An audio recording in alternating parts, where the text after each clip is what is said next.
Hello guys, my name's Slippery Jack, and today I'm reviewing the 7th and most recent album from the Prodigy, No Tourists.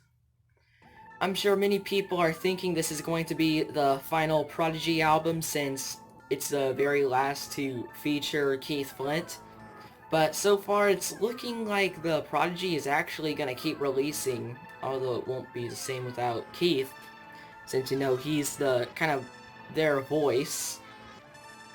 But anyways, No Tourist is in the same vein as The Day's My Enemy.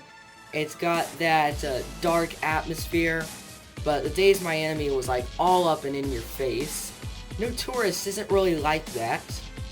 In fact, it doesn't really seem to take itself very seriously.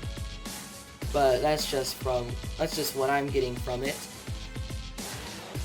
And many people slammed the album for not sounding like anything the Prodigy haven't done before, and I can agree with that. However, I feel like there is still a unique experience to be had here. But I'm going to get this out of the way right off the bat. No Tourist is easily the weakest Prodigy album. My main problem with it is that it's not consistent. It's kind of a mixed bag for me. And also, like The Day's My Enemy, the production is crap. But luckily it isn't nearly as bad as it was on The Day's My Enemy. Some tracks on here actually do sound good, but like, don't expect like the production that you heard on Experience or The Fat of the Land. But like, perhaps some of you may not notice this. If you're a reviewer like me and you're really looking into this album hard, then you're going to notice the production problems. But if you're just listening to it casually and you just pop it on and just kind of not think too hard about it, you're probably just gonna enjoy this just like any other Prodigy album. And so to get it out of the way, I'll talk about my least favorites first. Boom Boom Tap starts out sounding promising, but the vocals are just so annoying. It's like, boom boom tap, ba-boom tap, tick tick bang, tick tick bang, and like, what the heck? What are you guys doing? Like, I think it's just supposed to be like a humorous moment, but the music itself too just kind of sounds like it was rushed and thrown together like much of the other album. Resonate is a little better. Once again, it has really annoying vocals, but if you can get past that, the music sounds really good. It's more of an experienced sounding track. But oh my gosh, those vocals! And Give Me a Signal used to be my favorite. Another nod to the earlier days of the Prodigy. But like, it just wore out on me so fast. Like, you wouldn't even believe. And it's now painful for me to listen to.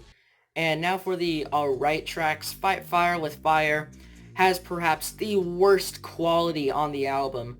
It's supposed to be one of the heavier tracks with some guitar and some dubstep whooping, but it sounds so thin and tinny because the production is so bad, and it really takes away from that punch. And it's really a shame because the production from HO 9909, also known as Horror, really would have brought this track to life. Champions of London was much more hard-hitting and energetic than much of the album was, but it was just way too simple, and the melodies that come in later were actually really cool. And now my favorites, Need Someone, is very fun and catchy. When you first turn it on, it's just kind of but it builds up into something really cool. It's just way too short, and it ends right as you're really starting to get into it. Light Up the Sky is also pretty fun. It's got these high-pitched vocals and a bright melody, and also a dark, heavy part with some rapping to make it sound more like the Prodigy, and the production on this track is a lot better than the average on No Tourist. We Live Forever is just really forgettable, but when you're actually listening to it, it's really fun. And the title track has a very dark and menacing feel to it. It's more of a sound on the soundtrack variety, and it sounds really cool. And Timebomb Zone is probably my personal favorite. It's really fun and catchy, and the fast sections really want to make you dance. And overall, No Tourist is not perfect by any means. Only half the album was worth my time. It had the potential to be a good album, but these tracks just felt rushed and might have worked out best as B-sides. And are any of these tracks as good as Omen? No. If you guys want an experience that is closer to this album, I would recommend checking out those first two if you haven't already. Those had similar formulas and executed them way better. I will most certainly come back to my favorites on this album, but I'm not going to be listening to No Tourists as a whole anytime soon. I'm overall feeling a 53 out of 100. I'm really sorry, guys. I wanted to like this album. But yeah, that's the end of my discography review of the Prodigy. I really wish it could have ended on a better note. But I know that, like, I still hold the Prodigy in really high regards. I think they're a great band, and you should definitely go check them out if you haven't already. And they are capable of really great albums. I'm just, and I'm like, tell you the truth, I'm excited to see what they do next, because hopefully it's not going to be another No Tourist, and if they can get that production to be better, then it's probably gonna turn out awesome. But yeah, thank you very much for watching. By the way, my next discography review will be of Boards of Canada. Like and subscribe for more entertainment. Give me some stuff that you would like to see me review. Tell me your opinions of this album.